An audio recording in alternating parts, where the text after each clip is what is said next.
ইসরায়েলিদের পক্ষে Joe Biden দাঁড়িয়ে গিয়েছে, কানাডার প্রেসিডেন্ট জাস্টিন ট্রুডো দাঁড়িয়ে গিয়েছে, ফ্রান্সের প্রেসিডেন্ট ইমানুয়েল ম্যাক্রো দাঁড়িয়ে গিয়েছে। আরেক বেটা, তার জুতার তলে মাটি নাই, পুতিন বাবাজি এমন চেঁচা চেঁচছে, নাম জানেন না আপনারা?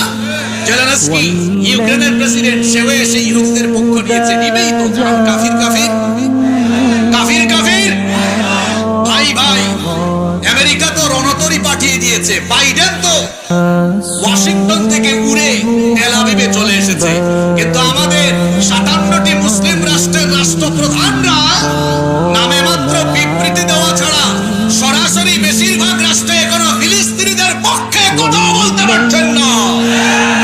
200 কোটি